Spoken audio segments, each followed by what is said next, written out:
어머니, 그게 정말이에요? 식당을 민호네에게 넘기신다고요? 시아버지 제삿날, 친척들이 모인 자리에서 터진 폭탄 선언이었습니다. 시어머니는 당황한 기색도 없이 담담하게 말씀하셨어요. 그래, 이제 민호가 책임지는 게 맞지. 영희 너는 그동안 고생 많았어. 어머니, 분명히 저에게 물려주신다고 하셨잖아요. 25년 동안 제가 이 식당을 살려왔는데. 큰형님, 목소리 좀 낮추세요. 제사 지내러 모여서 왜 이러세요? 둘째 며느리 소연씨가 비웃으며 끼어들었어요. 마치 이미 다 계획된 일이라는 듯이 말이죠. 친척들 앞에서 저는 완전히 바보가 되어버렸어요. 25년 동안 새벽부터 밤늦게까지 일하며 지켜온 식당이 하루아침에 다른 사람 것이 되어버린 거예요. 제가 겨우겨우 살린 식당인데요. 떨리는 목소리로 말했지만 아무도 들어주지 않았어요. 오히려 민호 씨가 태연하게 말했죠. 형수님, 이제 좀 쉬세요. 그동안 고생 많으셨어요. 눈물이 주체할 수 없이 흘러내렸어요. 27에 이 집에 와서 52살까지 제 인생 전부를 바친 식당이었는데 그들은 몰랐습니다. 제가 그날을 위해 얼마나 많은 것들을 준비해 왔는지, 그리고 시아버지께서 진짜로 남겨주신 것이 무엇인지를 말이에요. 여러분의 구독, 좋아요는 더 많은 사연을 만드는 힘이 됩니다. 오늘의 사연, 지금 시작합니다. 안녕하세요. 저는 최영이라고 합니다. 올해 52살이고 3대째 이어온 한식당 옥향정에서 25년째 맏며느리로 살고 있어요. 아니, 살았다고 해야 맞겠네요. 지금은 제가 이 식당의 사장이거든요. 2020년 봄이었습니다. 코로나가 시작되면서 손님이 뚝 끊어진 때였죠. 옥향정은 3대째 전통 한식을 고집해온 곳이라 배달이나 포장 같은 건 전혀 준비가 안 되어 있었어요. 매일 문을 열어도 테이블이 텅 비어 있고 하루 매출이 10만 원도 안 나오는 날이 태반이었습니다. 그날도 저는 새벽 5시부터 일어나 장을 보고 식재료를 준비했어요. 혹시나 해서 말이죠. 그런데 시어머니 윤복순 씨가 부엌으로 내려오시더니 제가 스마트폰을 보는 걸 보고 버럭 화를 내셨습니다. 영희야, 너 또 배달 어쩌고저쩌고 하는 거 보고 있지? 어머니, 요즘은 다들 이런 식으로. 야, 우리 집이 뭐 치킨집이야? 3대째 내려온 전통이 있는 곳에서 배달이라니. 그런 것만 하려면 차라리 나가서 살아. 목소리가 2층까지 울려 퍼졌습니다. 시어머니는 75이신데 목소리만큼은 여전히 우렁차세요. 경증 치매 진단을 받으셨지만 고집만큼은 더 세졌거든요. 저는 고개를 숙였습니다. 25년 동안 해온 일이라 이젠 몸에 밴 반응이에요. 시어머니 앞에서는 무조건 고개부터 숙이고 말대답은 하지 않는 것.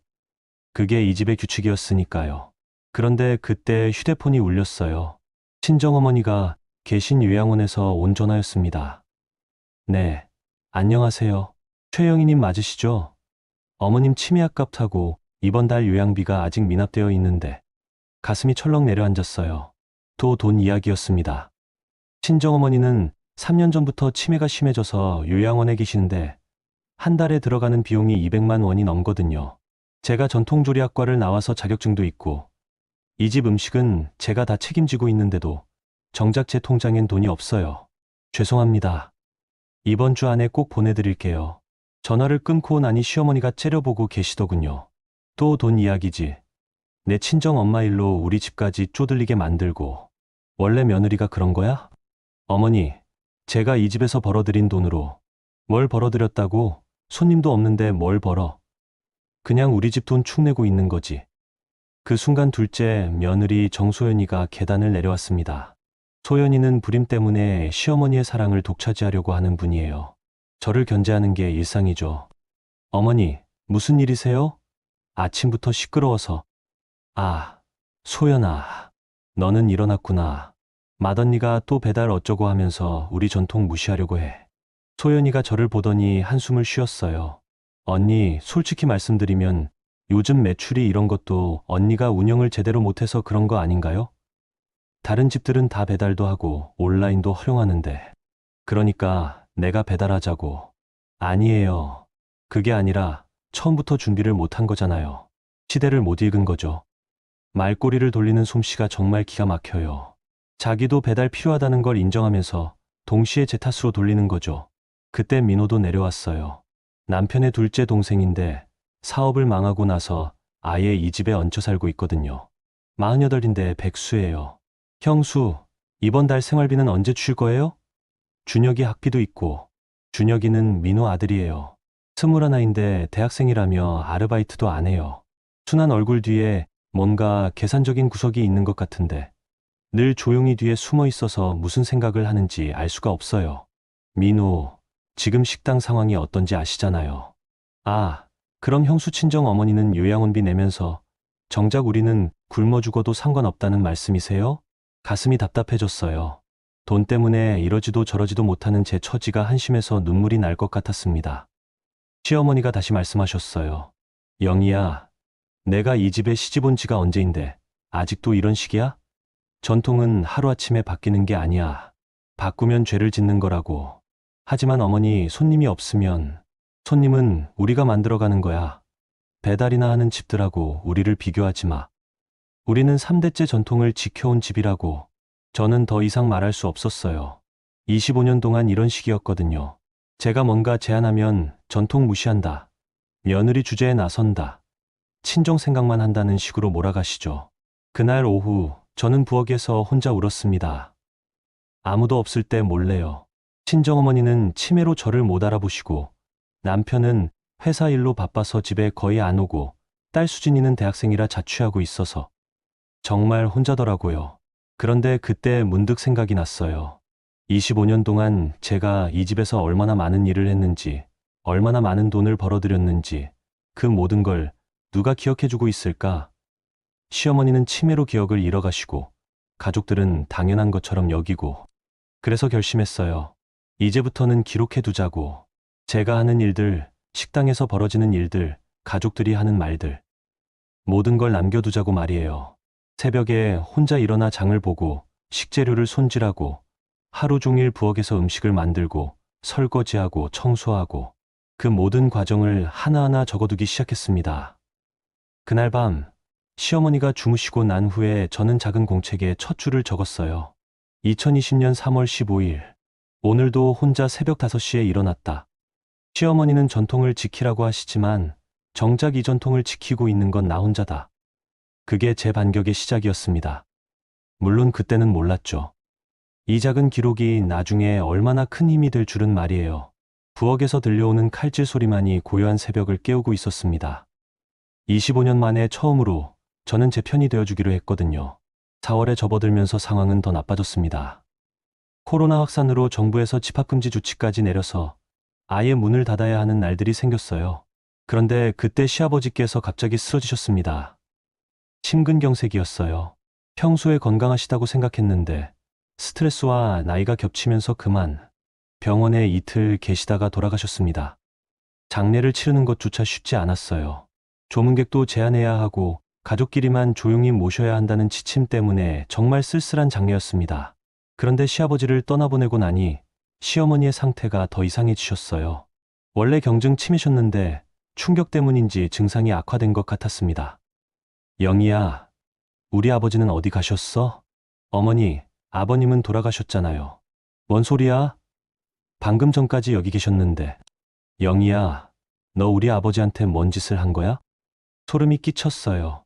분명히 아버님 장례식에 함께 계셨는데 기억을 못 하시는 거예요. 그리고 왜인지 모르겠지만 자꾸 저한테 화를 내셨습니다. 내가 복을 걷어찼어. 내가 이 집에 시집 오고 나서부터 일이 잘못되기 시작했다고. 어머니, 그건 아니잖아요. 뭐가 아니야? 내가 친정엄마 요양원비 때문에 우리 집 돈 축내고 남편한테 스트레스 주고 그래서 우리 아버지가 돌아가신 거야. 말도 안 되는 소리였지만 치매 환자에게 논리적으로 설명할 수는 없었어요. 그냥 참고 견뎌야 했습니다. 그런데 더 큰 문제는 가족들의 태도였어요. 장례를 치르고 며칠 후 민호가 상속 이야기를 꺼냈습니다. 형, 이제 아버지 유산 정리를 해야 하는 거 아닌가요? 남편 태수는 피곤해 보였어요. 회사에서도 코로나 때문에 일이 많아진 데다가 아버지 장례까지 치르느라 지쳐 보였죠. 민호야, 지금 그런 얘기할 때야? 언제 하게요? 식당도 이 모양이고 우리가 언제까지 이렇게 살 수는 없잖아요. 소연이도 거들어들었어요. 맞아요. 오빠, 현실적으로 생각해봐야 해요. 어머니도 이런 상태시고. 그 말을 듣는 순간 저는 소름이 쫙 끼쳤어요. 시어머니가 치매라서 판단 능력이 떨어지니까 이때를 기회로 삼으려는 건가 싶어서요. 소연이, 지금 무슨 말씀을 하시는 거예요? 언니, 현실을 봐야죠. 언니가 25년 동안 고생한 건 인정하지만 법적으로는 어머니와 오빠들이 상속자잖아요. 그런데 실제로 식당을 운영하는 건 영희 형수잖아. 준혁이가 갑자기 끼어들었어요. 그동안 조용히 있던 아이가 왜 갑자기 나서나 했는데 할머니 상태로는 식당 운영이 어려우시고 아빠랑 큰아빠는 다른 일이 있으니까 결국 큰엄마가 제일 적합한 것 같은데요. 민호가 아들을 돌아봤어요. 준혁아, 어른들 일에. 아니에요, 아빠. 저도 이 집 식구잖아요. 그리고 솔직히 말하면 큰엄마가 식당 운영하시는 동안 우리가 입은 손해도 있고요. 손해? 저는 깜짝 놀랐어요. 이 아이가 그런 생각을 하고 있었다니. 요즘 같은 시대에 배달도 안 하고 온라인도 활용 안 하면서 매출만 떨어뜨렸잖아요. 다른 식당들은 코로나에도 배달로 버티는데 똑같은 말이었어요. 제가 몇 달 전에 시어머니께 말씀드렸던 그 내용을. 그때는 전통 무시한다며 혼났는데 이제는 제 잘못이 되어 있더라고요. 시어머니가 끼어드셨어요. 그래, 맞아. 영희가 제대로 못했어. 우리 아버지 살아계실 때도 걱정만 끼쳐드렸지. 그 순간 정말 억울했어요. 새벽부터 밤늦게까지 일하는 건 저인데 매출이 떨어진 건 코로나 때문인데 모든 책임이 제게 돌아오다니. 남편이 입을 열었어요. 그만해, 다들. 지금 아버지 돌아가시고 얼마나 됐다고. 형, 하지만 현실은 봐야죠. 형수가 고생한 건 맞지만 결과적으로는. 민호야. 남편이 목소리를 높였지만 저는 이미 마음이 무너져 내리고 있었어요. 25년 동안 이 집을 위해 살았는데 결국 저는 남의 집 사람 취급을 받는 거구나 싶어서요. 그런데 더 충격적인 건 남편의 침묵이었어요. 가족들이 저를 몰아세울 때 남편은 제대로 된 한마디 옹호도 해주지 않았거든요. 그냥 그만하라 하고만 할 뿐이었어요. 그날 밤 남편에게 물어봤어요. 여보, 당신은 정말 제가 이 집을 망쳤다고 생각해요? 그런 게 아니야. 그냥 상황이 어려운 거지. 그게 답이에요? 25년 동안 제가 이 집에서 어떻게 살았는지, 얼마나 고생했는지 당신이 제일 잘 알잖아요. 알아. 물론 알지. 하지만 지금은 시기가 안 좋아. 아버지도 돌아가시고, 어머니 상태도 그러시고, 그럼 언제가 좋은 시기예요? 언제 제 편이 되어줄 건데요? 남편은 대답하지 못했어요. 그 침묵이 답이었죠. 그 다음 날부터 집안 분위기는 더욱 차가워졌습니다. 소연이는 시어머니 곁을 독점하려고 했고, 민호는 대놓고 제게 눈치를 줬어요. 준혁이는 예전처럼 순한 척하면서도 가끔 제게 던지는 시선이 예전과는 달랐습니다. 시어머니는 하루에도 몇 번씩 시아버지를 찾으셨어요. 우리 아버지 어디 갔어? 점심도 안 드시고. 어머니, 아버님은 돌아가셨어요. 뭔 소리야? 방금까지 여기 계셨는데.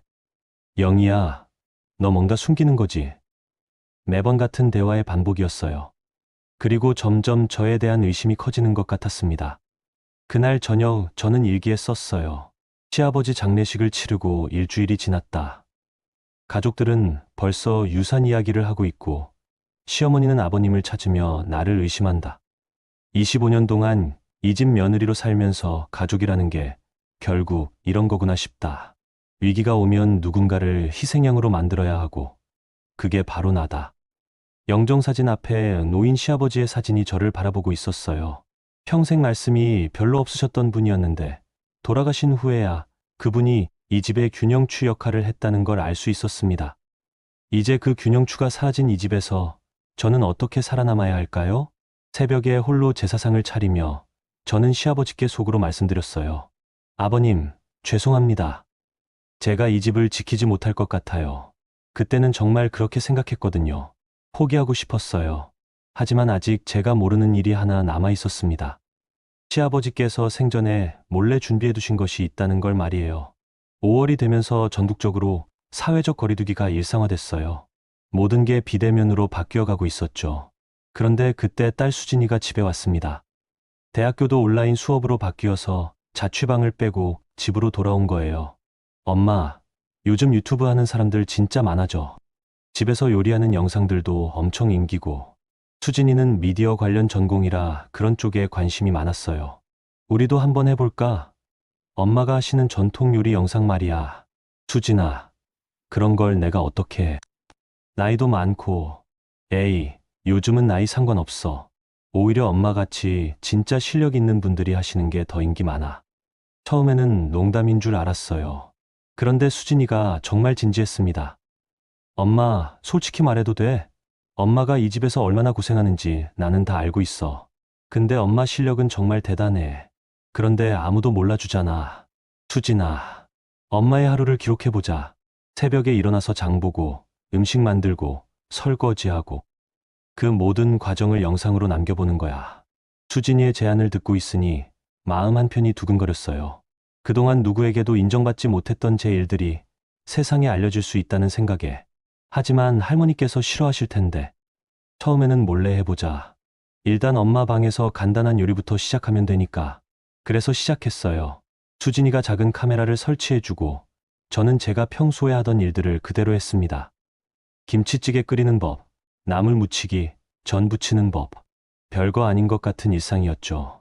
그런데 영상을 올리고 며칠 지나니 댓글이 달리기 시작했어요. 와, 정말 고급 기술이네요. 우리 시어머니랑 똑같아요. 유유, 며느리는 힘들어도 시어머니는 몰라주시죠. 이렇게 정성스럽게 하는 분이 계시는구나. 감동이에요. 처음으로 제 요리를, 제 고생을 인정해주는 사람들이 나타난 거예요. 25년 만에 처음 받아보는 칭찬이었습니다. 수진이가 신나서 말했어요. 엄마, 벌써 구독자가 1000명이 넘었어. 이 정도면 정말 빨리 늘어나는 거야. 그런데 문제는 시어머니가 알게 된 거였어요. 준혁이가 말씀드린 것 같더라고요. 영희야, 너 뭔 짓을 한 거야? 시어머니가 저를 부르시는 소리가 2층 전체에 울렸어요. 인터넷에 우리 집 이야기를 다 퍼뜨렸다며? 망신창이를 만들어놨다고. 어머니, 그게 아니라. 뭐가 아니야? 며느리가 시댁 험담하는 영상을 올렸다고 소연이가 그러던데. 소연이가 끼어들었어요. 어머니, 제가 봤는데 정말 심해요. 시댁에서 고생한다는 식으로 동정 유발하고. 언니, 그게 어디서 본 건데요? 준혁이가 보여줬어요. 댓글들도 다 시어머니 나쁘다, 며느리 불쌍하다 이런 식이더라고요. 그때 준혁이를 자세히 봤어요. 그동안 조용히 있던 아이가 언제부터 제 영상을 체크하고 있었던 걸까요? 그리고 왜 가족들에게 일일이 고자질을 한 걸까요? 할머니, 저는 그냥 큰엄마 요리가 맛있어서 친구들한테 자랑하려고 한 건데. 순진한 척하는 표정이었지만 왠지 계산적인 느낌이 들었어요. 시어머니가 화를 내셨어요. 당장 그거 다 지워. 우리 집 망신시키는 짓 하지 마. 어머니, 하지만 사람들이 좋아해 주시는데. 좋아해? 누가 좋아해? 시댁 험담 들으려고? 아니에요. 제 요리 실력을 인정해 주시는 거예요. 그때 처음으로 저는 시어머니께 똑바로 말씀드렸어요. 25년 만에 처음으로 제 목소리를 낸 거죠. 시어머니가 깜짝 놀라셨어요. 뭐?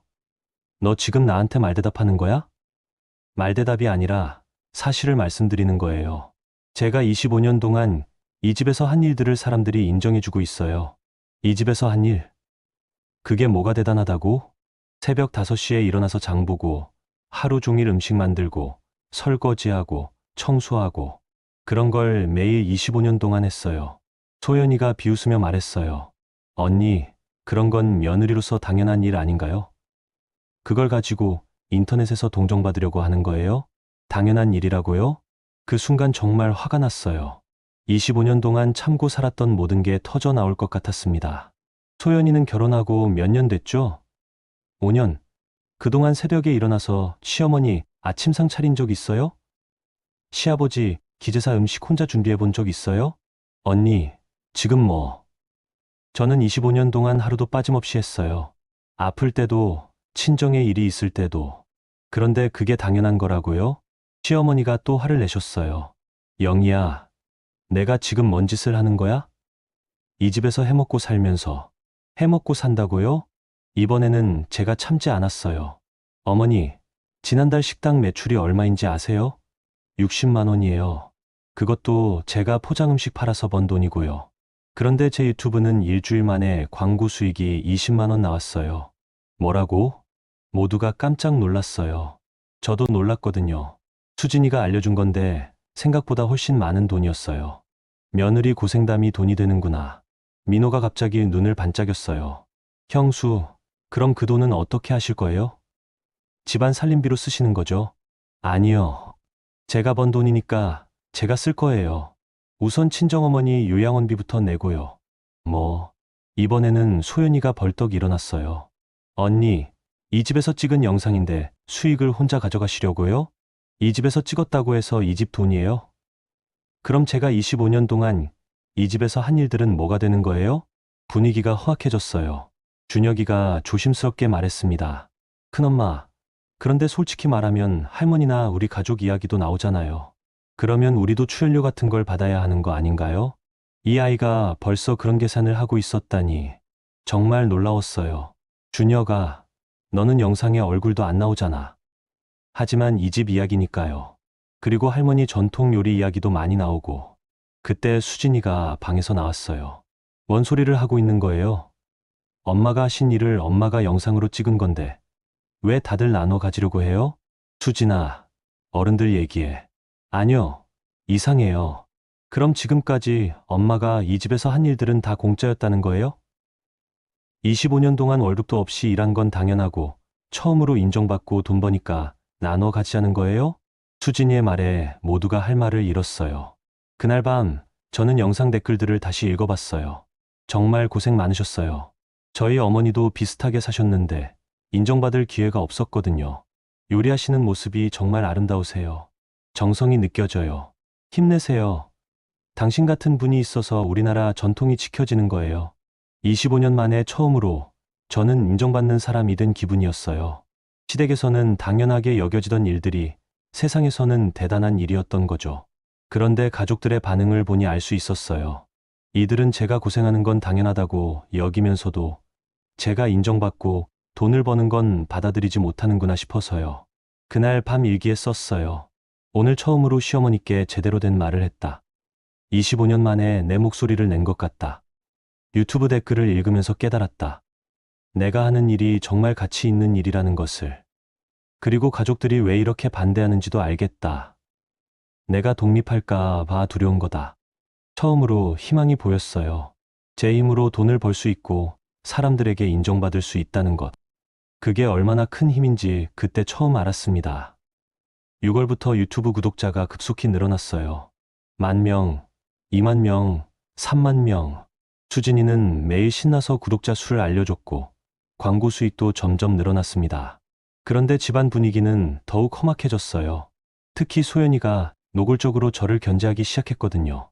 어머니, 언니 때문에 우리 집이 인터넷에서 웃음거리가 되고 있어요. 뭔 소리야? 댓글들 보세요. 다들 시어머니는 나쁘고 며느리는 불쌍하다고 하잖아요. 시어머니는 치매 때문에 어떤 날은 멀쩡하시다가도 어떤 날은 전혀 이해를 못 하셨어요. 그런데 소연이가 계속 저한테 불리한 이야기를 하니까 시어머니도 저를 더 의심하게 되셨습니다. 영희야, 너 정말로 우리 집 망신시키려고 그런 거야? 어머니, 아니에요. 저는 그냥 제 요리를 알리고 싶었던. 거짓말하지 마. 소연이가 다 봤다고 그러는데. 그런 날이 며칠 계속되다가 남편과 깊은 얘기를 하게 됐어요. 그날 밤 남편이 회사에서 일찍 들어왔거든요. 영희야, 요즘 집안이 너무 시끄러워. 제 탓이라는 거예요? 그런 게 아니라 좀 조용히 지내면 안 될까? 25년 동안 조용히 지냈잖아요. 이제는 제 목소리도 못 내요? 남편이 한숨을 쉬었어요. 유튜브 그만두면 안 될까? 집안이 이렇게 시끄러운 건 좋지 않아. 왜요? 사람들이 좋아하고 돈도 되는데 왜 그만둬야 해요? 그냥 가족들이 싫어하니까. 그 말을 듣는 순간 가슴이 답답해졌어요. 25년 동안 이 남자는 단 한 번도 제 편이 되어준 적이 없구나 싶어서요. 여보, 솔직히 말해봐요. 당신은 제가 이 집에서 어떻게 살아왔는지 모르나요? 물론 알지. 고생 많이 했어. 그럼 왜 제가 처음으로 인정받고 있는데 그것마저 포기하라고 해요? 남편이 고개를 숙였어요. 그러더니 한참 후에 입을 열었습니다. 영희야, 사실 너한테 말 못한 게 있어. 뭔데요? 너 친정식당 말야.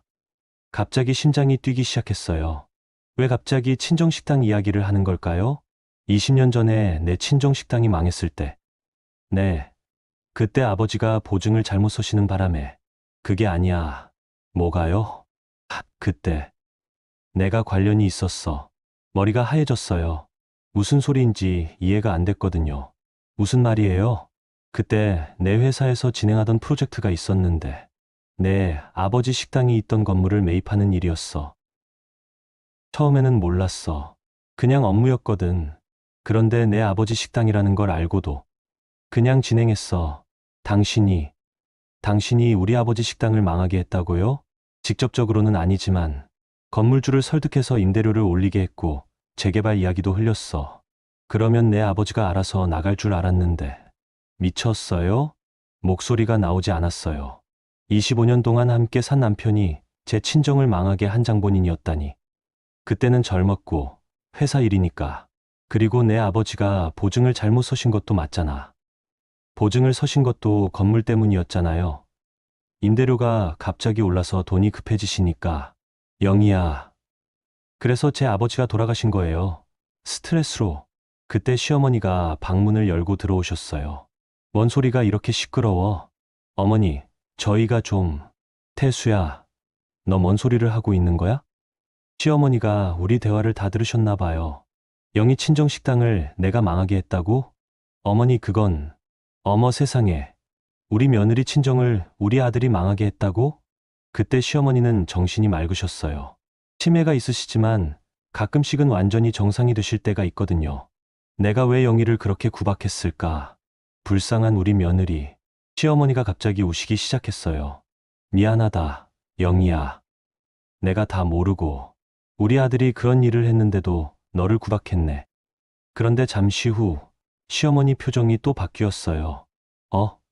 영희야, 너 왜 울고 있어? 무슨 일이야? 기억을 까먹으신 거예요. 방금 전까지 제게 사과하시던 분이 다시 평소의 시어머니로 돌아가셨습니다. 영희야, 너 또 인터넷에서 우리 집 욕하게 만들었지. 절망스러웠어요. 남편의 배신도 충격이었지만 시어머니가 사과했다가 잊어버리시는 걸 보니까 정말 이 집에서는 제가 영원히 희생양일 수밖에 없구나 싶었어요. 그 다음날 소연이가 더 노골적으로 나왔어요. 언니, 이제 그만 나가시는 게 어때요? 뭐라고요? 솔직히 말해서 언니는 이제 이 집 며느리로서의 자격이 없는 것 같아요. 인터넷에서 시댁 욕하고 가족들 무시하고 제가 언제 욕했어요? 욕 안 했어요. 댓글들 보면 다 시어머니 나쁘다, 남편 무능하다 이런 식으로 나오잖아요. 그건 사람들이 제 상황을 보고 하는 말이고 결국 언니가 그렇게 유도한 거잖아요. 민호도 거들었어요. 형도 힘들어해요. 회사에서도 동료들이 인터넷 영상 이야기하면서 놀린다고. 그게 제 잘못인가요? 직접적인 잘못은 아니지만 가족들한테 피해를 주는 건 맞잖아요. 정말 기가 막혔어요. 25년 동안 이 집을 위해 희생했는데 처음으로 인정받으니까 이제는 집에서 나가라고 하는 거예요. 그런데 더 충격적인 건 준혁이의 말이었어요. 큰엄마, 그런데 만약에 계속 유튜브 하시려면 우리도 저작권료 같은 걸 받아야 하는 거 아닐까요? 저작권료? 네. 할머니 요리법도 나오고 우리 집 이야기도 나오고 하니까 법적으로는 우리도 권리가 있는 거 아닌가요? 이 21살 아이가 벌써 그런 계산을 하고 있었다니. 정말 소름이 끼쳤어요. 그날 밤 저는 완전히 무너졌어요.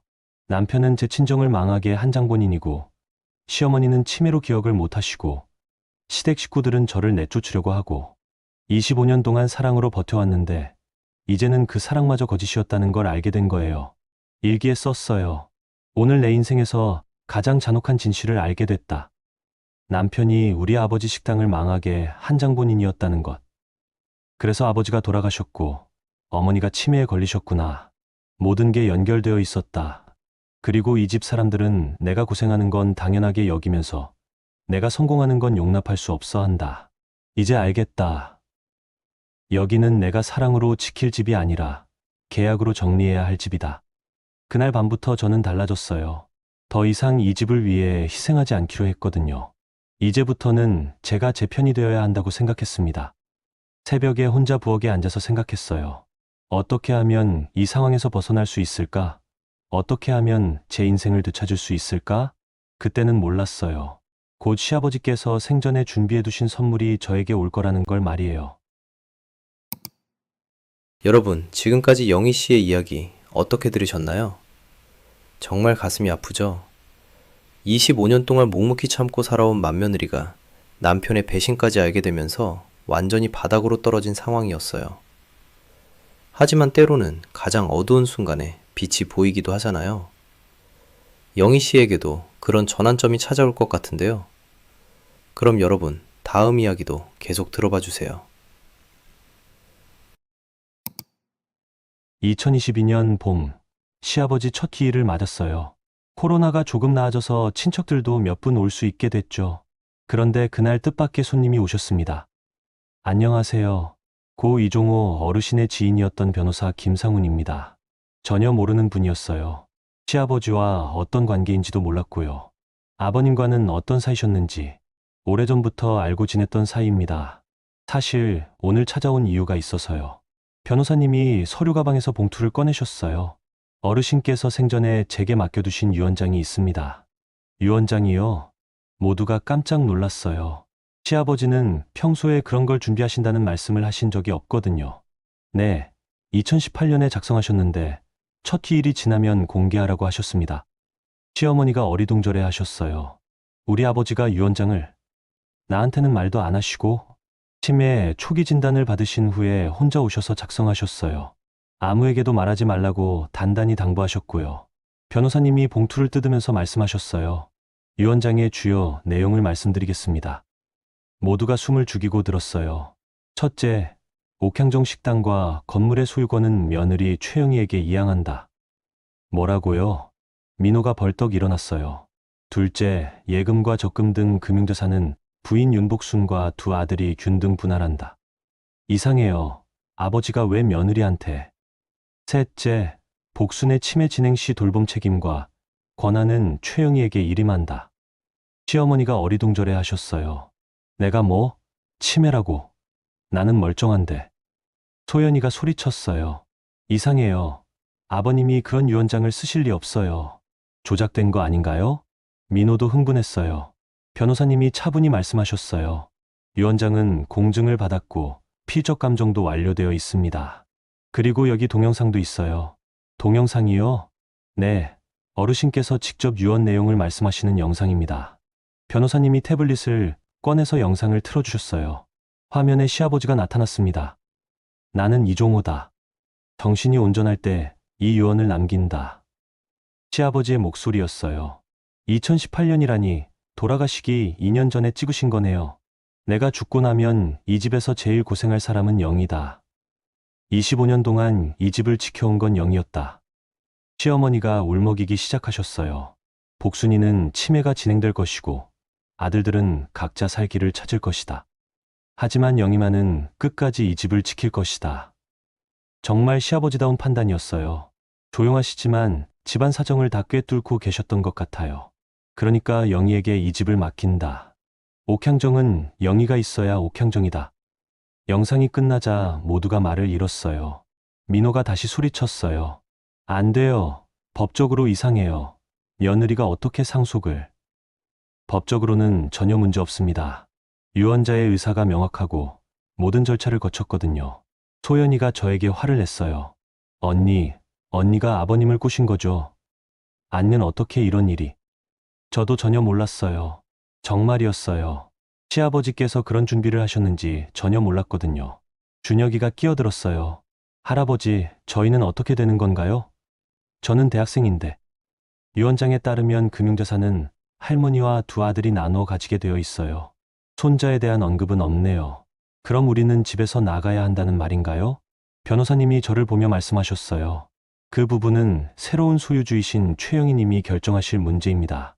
모든 시선이 저에게 쏠렸어요. 25년 만에 처음으로 저에게 결정권이 생긴 순간이었습니다. 영희야. 시어머니가 저를 보며 말씀하셨어요. 그런데 표정이 예전과 달랐어요. 더 이상 저를 구박할 수 있는 위치가 아니라는 걸 아시는 것 같았거든요. 어머니, 우리 어떻게 되는 거지? 처음으로 시어머니가 저에게 조심스럽게 물어보셨어요. 어머니는 계속 여기 계시면 됩니다. 아버님 유언에도 어머니 돌봄은 제가 맡는다고 되어 있고요. 시어머니가 안도의 한숨을 내쉬셨어요. 민호 가족은, 형수님, 저희는 어떻게, 일단은 현재 생활을 유지하시되 앞으로는 규칙을 만들어야겠어요. 저는 처음으로 당당하게 말했어요. 25년 동안 이 집을 지켜온 건 저예요. 이제부터는 제 방식으로 하겠습니다. 소연이가 말했어요. 언니, 그럼 우리는, 소연이도 마찬가지예요. 이 집에 계속 계시고 싶으면 제 방침을 따르셔야 해요. 민호가 화를 냈어요. 형수님이 갑자기 왜 이래요? 우리가 가족인데. 가족이라고요? 저는 웃었어요. 그동안 저를 가족으로 대한 적이 있나요? 제가 유튜브 할 때는 집에서 나가라고 하셨잖아요. 그건, 이제는 제가 결정할 차례예요. 25년 동안 참고 살았으니까, 이제는 제가 이 집의 규칙을 만들겠습니다. 준혁이가 갑자기 말했어요. 큰엄마, 그럼 유튜브 수익은 어떻게 되는 건가요? 이제 이 집이 큰엄마 거니까 저작권도 큰엄마 거잖아요. 이 아이는 정말 이런 상황에서도 돈 계산을 하고 있었어요. 준혁아, 내가 그동안 제 영상에 도움을 준 게 있나? 직접적으로는 아니지만 그럼 내가 받을 돈도 없어. 변호사님이 정리하며 말씀하셨어요. 모든 법적 절차는 완료되었고 등기 이전 등의 실무는 제가 도와드리겠습니다. 추가 문의사항이 있으시면 연락 주세요. 변호사님이 가시고 나니 집안이 쥐죽은 듯 조용해졌어요. 그때까지도 저는 실감이 안 났어요. 정말 제가 이 집의 주인이 된 건가? 25년 동안 눈치 보며 살던 제가? 그날 저녁 저는 시아버지 영정 앞에 앉았어요. 아버님, 왜 저에게 이런 큰 선물을 주신 거예요? 영정 사진 속 시아버지는 여전히 온화한 미소를 짓고 계셨어요. 25년 동안 고생했으니까 이제는 당당하게 살라는 뜻일까요? 그날 밤 일기에 썼어요. 시아버지께서 제게 주신 건 단순한 유산이 아니라 제 인생을 되찾을 수 있는 기회였다. 이제 저는 더 이상 눈치 보며 살지 않는다. 이 집의 주인은 바로 나다. 하지만 이것은 시작일 뿐이었어요. 정말 어려운 일은 이제부터였거든요. 유언장 공개 후 일주일이 지나면서 집안 분위기는 완전히 달라졌어요. 이제 저는 더 이상 눈치 보는 며느리가 아니라 이 집의 주인이었거든요. 첫 번째로 한 일은 옥향정 리뉴얼이었어요. 유튜브로 번 돈과 시아버지가 남겨주신 자금을 합쳐서 식당을 현대적으로 바꾸기 시작했습니다. 영희야, 너 뭔 짓을 하는 거야? 시어머니가 공사 소음을 들으시고 내려오셨어요. 어머니, 식당 시설을 좀 바꾸는 거예요. 바꾸다니, 3대째 내려온 전통을. 어머니, 이제 이 식당은 제 소유예요. 처음으로 시어머니께 단호하게 말씀드렸어요. 전통은 지키되 시대에 맞게 바꿔야 합니다. 하지만 어머니께서는 전통 요리 자문역을 맡아주세요. 그 대신 경영은 제가 할게요. 저는 미리 준비해둔 계약서를 꺼냈어요. 이게 뭐야? 전통 요리 고문 계약서예요. 월 50만 원 드리고 어머니는 메뉴 개발과 맛관리만 담당하시면 됩니다. 시어머니가 어리둥절해 하셨어요. 고문이라니, 내가 사장 아니었어? 이제는 제가 사장이에요. 어머니는 우리 식당의 소중한 전통요리 선생님이시고요. 정말 조심스럽게 말씀드렸어요. 시어머니의 자존심을 건드리지 않으면서도 경영권은 확실히 하고 싶었거든요. 영희야, 어머니, 25년 동안 제가 이 집을 어떻게 지켜왔는지 아시잖아요. 이제는 제 방식으로 해보게 해주세요. 시어머니가 한참 생각하시더니 고개를 끄덕이셨어요. 그래, 내가 고생이 많았지. 하지만 전통만은 꼭 지켜줘. 물론이에요. 어머니 요리법은 그대로 유지할 거예요. 리뉴얼은 3개월에 걸쳐 진행됐어요. 주방 시설을 현대화하고 포장 배달 시스템을 구축하고 온라인 예약 시스템도 만들었습니다. 그런데 가족들의 방해가 만만치 않았어요. 특히 소연이가 노골적으로 반대했거든요. 언니, 이렇게 바꾸면 우리 집 전통이 없어져요. 전통은 그대로 유지해요. 시설만 바꾸는 거예요. 하지만 손님들한테는 어떻게 보일까요? 갑자기 며느리가 사장이 됐다고 하면 손님들은 맛있고 편리하면 돼요. 누가 사장인지는 중요하지 않아요. 소연이는 직원들에게 제 뒷말을 퍼뜨리고 다녔어요. 오랫동안 일하던 아주머니들에게 며느리가 갑자기 건방져졌다. 시어머니를 무시한다는 식으로 말이에요. 민호는 거래처 사람들에게 이상한 소리를 했어요. 형수가 갑자기 사장 행세를 하는데 저희도 어떻게 해야 할지 모르겠어요. 법적으로는 문제 없나요? 형식적으로는 그렇지만 가족 내에서는 좀 복잡해요. 이런 식으로 제 신뢰성을 흔들려고 했어요. 하지만 저는 준비가 되어 있었어요. 수진이와 함께 지난 2년 동안 모든 걸 기록해뒀거든요. 아, 김 사장님. 민호가 뭐라고 하던가요? 거래처 사장님이 연락이 왔을 때 저는 차분히 설명했어요. 저는 25년간 이 식당의 실무를 담당해왔고, 이제 법적으로도 정식 사장이 됐습니다. 여기 유원장 사본도 있고요. 아, 그러시군요. 그런데 며느리분이 뭐라고? 민호는 이 식당과 관련 없는 개인이에요. 앞으로는 저와만 거래 이야기를 하시면 됩니다. 명확하게 선을 그었어요. 더 이상 애매한 상황을 만들지 않기로 한 거죠. 준혁이는 또 다른 방법으로 접근했어요. 큰엄마, 유튜브 채널 이름을 바꾸는 게 어때요? 옥향정 3대 전통 한식당 이런 식으로요. 아, 왜? 지금은 큰엄마 개인 채널 같잖아요. 이제 식당 사장이시니까 가게 홍보용으로 만드는 거죠. 언뜻 들으면 좋은 제안 같았지만 제가 개인적으로 쌓아온 구독자들을 식당 것으로 만들려는 의도였어요. 준혁아, 그 채널은 내가 개인적으로 시작한 거야. 식당과는 별개야. 하지만 이제 큰엄마가 사장이시니까 사장인 것과 개인 채널은 다른 문제야. 그럼 우리는 정말 아무것도 못 받는 거예요? 이 아이가 정말 끈질겼어요. 너희가 받을 건 없어. 대신 이 집에 계속 살 수는 있으니까 그걸로 감사해. 그때 수진이가 도움을 줬어요. 엄마, 제가 식당 SNS 관리를 도와드릴게요. 유튜브는 엄마 개인 것으로 두고 식당은 따로 인스타그램이랑 블로그로 관리하면 어떨까요? 좋은 생각이다. 수진이 덕분에 개인 브랜드와 식당 브랜드를 분리할 수 있었어요. 리뉴얼이 끝나갈 무렵 예상치 못한 일이 생겼어요. 시어머니가 갑자기 공사를 중단하라고 하신 거예요. 안 돼. 이건 우리 아버지가 만든 식당이야. 그날은 치매 증상이 심한 날이었어요. 우리 아버지한테 허락도 안 받고 어떻게 이래. 어머니, 아버님은 돌아가셨어요. 그리고 이건 아버님이 허락하신 일이에요. 거짓말하지 마. 아버지가 언제 허락했어. 주변 사람들이 다 구경하는 상황이었어요. 공사 인부들도 어떻게 해야 할지 몰라 하고. 그런데 그때 소연이가 나타났어요. 어머니, 맞아요. 언니가 아버님 허락도 없이 멋대로 하고 있어요. 저는 화가 났지만 참았어요. 시어머니는 치매 때문에 기억을 못 하시는 거니까 화낼 대상이 아니었거든요. 하지만 소연이는 분명히 알고도 시어머니를 부추기는 거였어요. 소연이, 지금 뭐 하시는 거예요? 언니야말로 뭐 하는 거예요? 어머니가 싫어하시는데 왜 강행해요? 어머니는 치매 때문에 기억을 못 하시는 거예요. 그걸 이용하지 마세요. 이용한다니 언니가 너무하네요. 그때 저는 결단을 내렸어요. 더 이상 애매하게 넘어갈 수 없었거든요. 좋아요. 그럼 다시 한번 확인해 볼까요? 저는 휴대폰을 꺼내서 시아버지의 유언 영상을 틀었어요. 공사 인부들과 직원들이 모두 보는 앞에서요. 나는 이종호다.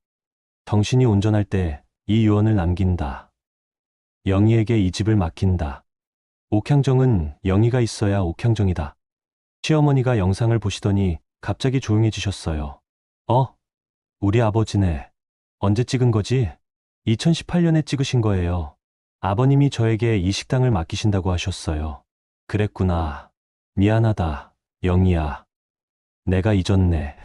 시어머니가 다시 정상으로 돌아오셨어요.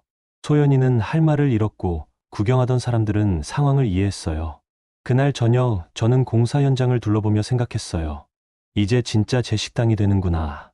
25년 만에 처음으로 저는 제 공간을 만들어가고 있었어요. 누구 눈치 보지 않고 제 방식대로. 며칠 후 새로운 간판이 달렸어요.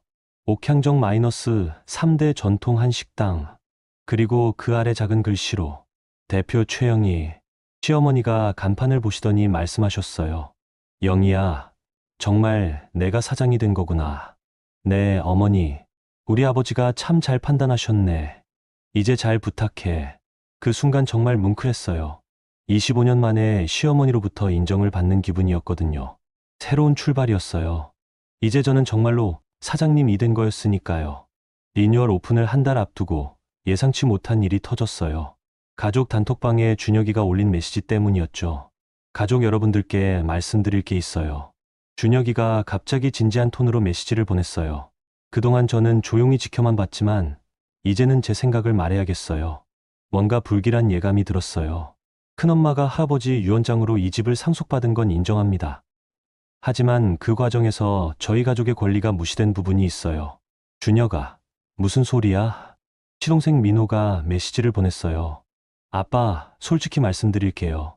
저는 그동안 할머니가 큰엄마를 구박하는 것도, 가족들이 큰엄마를 무시하는 것도 다 봤어요. 갑자기 무슨 양심 선언을 하는 건지. 하지만 저는 아무 말도 안 했잖아요. 그것도 제 나름대로는 기여를 한 거라고 생각해요. 뭔 기여를 했다고? 소연이가 끼어들었어요. 큰아빠, 제가 만약에 할머니 편을 들어서 큰엄마를 더 괴롭혔다면 어땠을까요? 아니면 큰엄마 편을 들어서 가족 갈등을 키웠다면요? 순간 소름이 끼쳤어요. 이 21살 아이가 그런 계산을 하고 있었다니.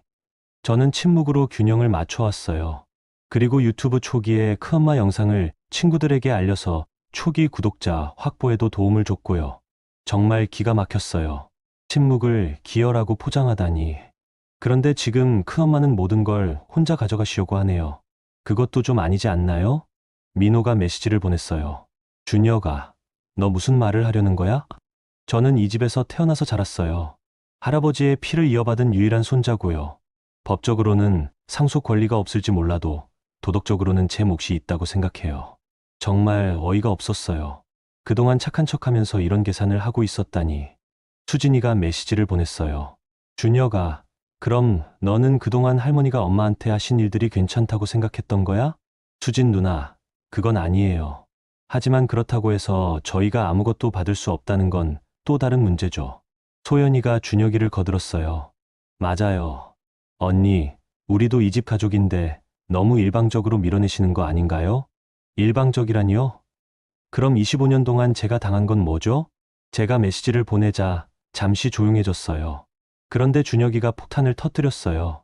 큰엄마, 사실 제가 가지고 있는 것들이 있어요. 뭘 가지고 있다고? 할아버지 유언장 사진이요. 그날 변호사가 오셨을 때 몰래 찍어뒀어요. 심장이 떨렸어요. 그리고 가족들이 큰엄마 욕하는 대화들, 거래처 사람들에게 이상한 소리 하는 것들 다 녹음해뒀어요. 준혁아, 민호가 놀란 메시지를 보냈어요. 아빠, 저도 제 몸 챙겨야죠. 나중에 문제 생기면 저는 몰랐다고 해야 하니까요. 정말 차가운 아이였어요. 가족끼리 이런 일이 생겼을 때 증거를 모아두는 21살이라니. 그래서 말인데요. 큰엄마, 저희와 합의를 보는 게 어때요? 무슨 합의? 저는 대학 졸업할 때까지만 지원해 주시면 돼요.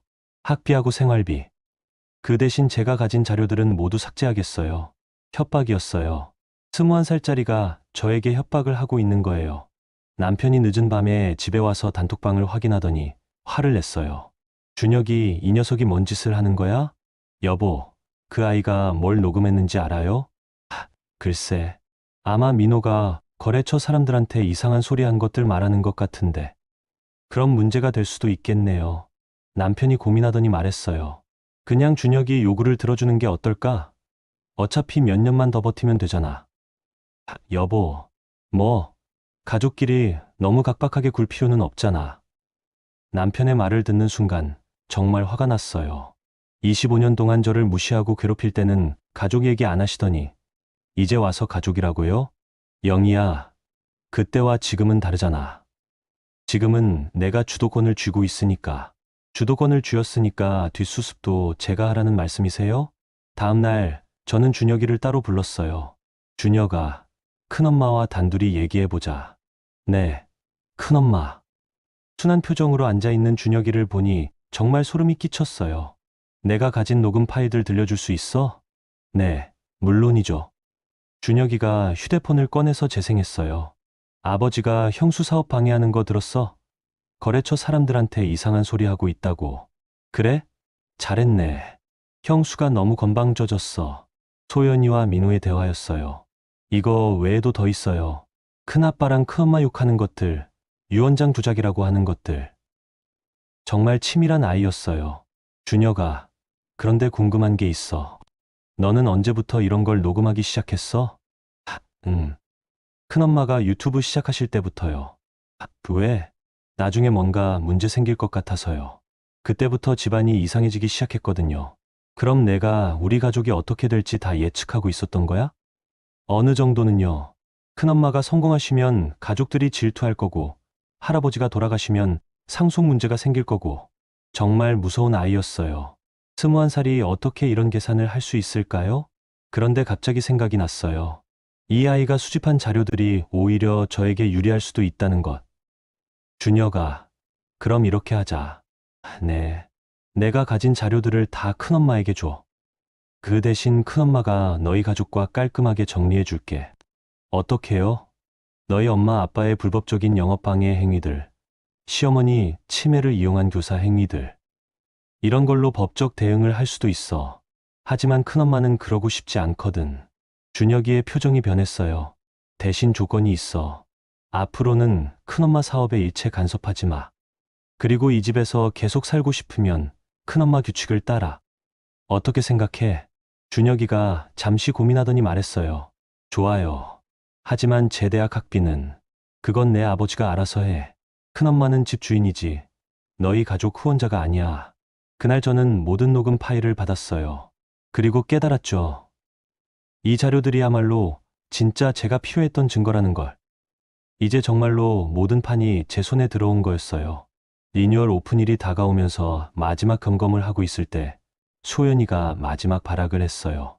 언니, 정말 이대로 갈 거예요? 뭐가 어떡해요? 언니가 사장이라고 해도 우리는 가족이잖아요. 좀 더 배려해 주시면 안 돼요? 25년 동안 저를 배려해 준 적 있나요? 그때는 상황이 달랐잖아요. 어떻게 달랐죠? 제가 이 집에 시집 와서 26년째인데 언제 상황이 달라진 거예요? 소연이가 울먹이기 시작했어요. 언니도 알잖아요. 저는 아이가 없어서 어머니한테 인정받으려고 그랬던 거예요. 그래서 저를 희생양으로 삼은 거예요? 그런 게 아니라, 소연이, 솔직히 말해봐요. 그동안 저한테 한 행동들이 맞다고 생각해요? 소연이는 대답하지 못했어요. 그런데 며칠 후, 갑자기 소연이가 무릎을 꿇고 저에게 사과했어요. 언니, 정말 미안해요. 소연이, 갑자기 왜 이래요? 제가 정말 잘못했어요. 언니한테 너무 못되게 굴었어요. 진짜 눈물을 흘리며 사과하는 모습이었어요. 저도 이 집에서 살아남으려고, 어머니 사랑받으려고, 언니를 밟고 올라서려고 했어요. 불임이 콤플렉스라서 다른 사람들을 질투하고 시기했어요. 특히 언니는 자식도 있고 요리도 잘하고 사람들한테 인정받으니까 더 질투가 났어요. 처음으로 소연이의 진심을 본 것 같았어요. 언니, 저 용서해 주세요. 정말 제가 잘못했어요. 저는 소연이를 일으켰어요. 소연이, 일어나세요. 언니. 용서는 할게요. 하지만 앞으로는 달라져야 해요. 네, 정말 달라질게요.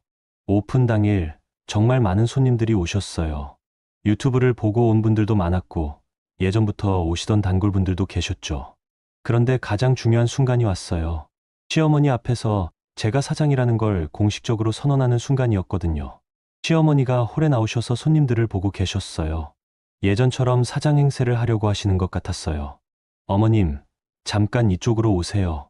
저는 시어머니를 홀 한가운데로 모셨어요. 모든 손님들이 보는 가운데서요. 손님 여러분, 잠깐 말씀드릴게요. 홀이 조용해졌어요. 저는 옥향정 3대 대표 최영희입니다. 시어머니가 저를 바라봤어요. 깜짝 놀란 표정이었죠. 그리고 이분은 저희 어머니시자 옥향정 전통요리의 고문이신 윤복순 선생님입니다. 박수가 터져 나왔어요.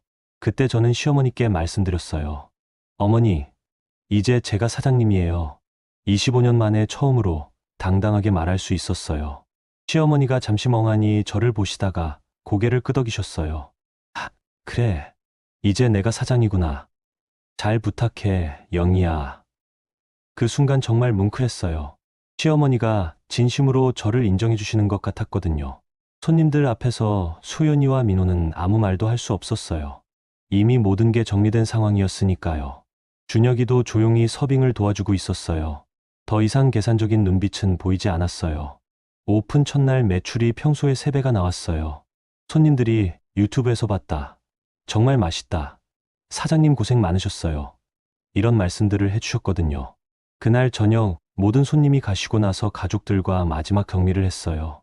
이제부터 이 집의 규칙을 정리하겠어요. 모두가 저를 바라봤어요. 첫째, 어머니는 전통요리 고문으로 계속 계시면 됩니다. 월 50만 원 드리고 건강관리는 제가 책임질게요. 시어머니가 고개를 끄덕이셨어요. 둘째, 민호 가족과 소연이는 당분간 이 집에 계셔도 됩니다.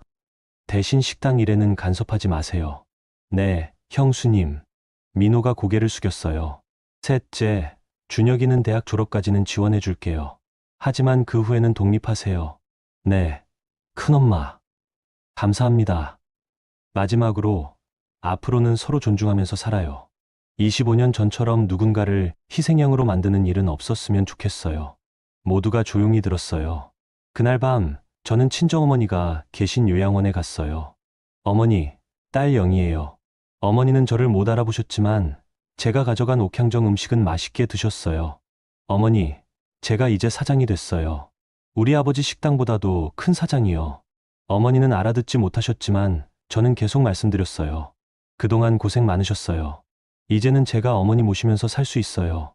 요양원에서 나오면서 생각했어요. 복수는 망하게 하는 게 아니라 제 삶을 되찾는 거라는 걸 알게 됐다고. 집에 돌아와서 일기의 마지막 장을 썼어요. 오늘 나는 정말로 사장이 되었다. 25년 만에 내 목소리를 내고 내 방식으로 살 권리를 찾았다. 가족들도 이제는 나를 인정한다. 복수가 끝났다. 이제는 새로운 시작이다. 2025년인 지금 저는 그때를 돌아보며 말할 수 있어요. 때로는 참는 것보다 맞서는 것이 더 큰 용기라는 걸 말이에요. 시어머니는 지금도 전통요리 고문으로 일하고 계시고 치매는 진행되고 있지만 존엄하게 지내고 계세요. 소연이는 정말로 달라졌어요. 이제는 저를 진심으로 도와주고 있고요. 민호도 새로운 일을 시작해서 독립할 준비를 하고 있어요. 준혁이는 작년에 대학을 졸업하고 지금은 다른 회사에 취직해서 잘 지내고 있어요. 가끔 식당에 와서 인사도 해주고요. 옥향정은 이제 정말 유명한 맛집이 됐어요. 전통을 지키면서도 현대적인 감각을 살린 한식당으로요. 그리고 가장 중요한 건 저는 더 이상 누구의 눈치를 보지 않는다는 거예요. 제 인생의 진짜 주인이 되었거든요. 가끔 새내기 며느리들이 제게 상담을 요청해 오면 이렇게 말해드려요. 참는 것만이 미덕은 아니에요. 때로는 당당하게 맞서는 것도 필요해요. 그리고 기록해두세요. 언젠가는 그 기록이 여러분을 구할 거예요. 결국 가족을 지킨다는 건 누군가를 눌러앉히는 게 아니라 서로를 사람으로 대하는 거라는 걸 이제는 알겠어요. 여러분, 오늘 영희 씨의 이야기 어떠셨어요? 정말 많은 일들이 있었죠? 25년 동안 참고 또 참으며 살아온 맏며느리가 결국에는 당당하게 제 목소리를 내고 인생의 주인이 되는 모습을 보면서 저도 많은 생각이 들었어요. 처음에는 막막하고 절망적이었던 상황이 작은 기록 하나에서 시작해서 유튜브로 이어지고 결국에는 시아버지의 깊은 사랑으로 완전히 뒤바뀌는 과정이 정말 드라마틱했습니다. 특히 어머니, 이제 제가 사장님이에요 라고 말하는 그 순간은 정말 가슴이 뭉클했어요. 영희 씨 이야기에서 가장 감동적인 건 복수의 방식이었던 것 같아요. 누군가를 망하게 하는 게 아니라 자신의 삶을 되찾는 것. 그리고 가족들마저도 결국에는 품어 안는 그 넓은 마음 말이에요. 진짜 어른의 모습이라는 생각이 들었습니다. 살아가다 보면 누구나 선택의 순간을 만나게 되죠. 계속 참고 살 것인가, 아니면 용기를 내서 맞설 것인가. 영희 씨처럼 기록하고 준비하면서 자신만의 길을 찾아가는 것도 하나의 지혜인 것 같아요. 그리고 가장 중요한 건 어떤 상황에서든 자신을 포기하지 않는 것이겠죠? 여러분의 인생에도 영희 씨 같은 용기와 지혜가 함께하길 바라면서 오늘도 작은 위로와 힘이 되었으면 좋겠습니다. 구독과 좋아요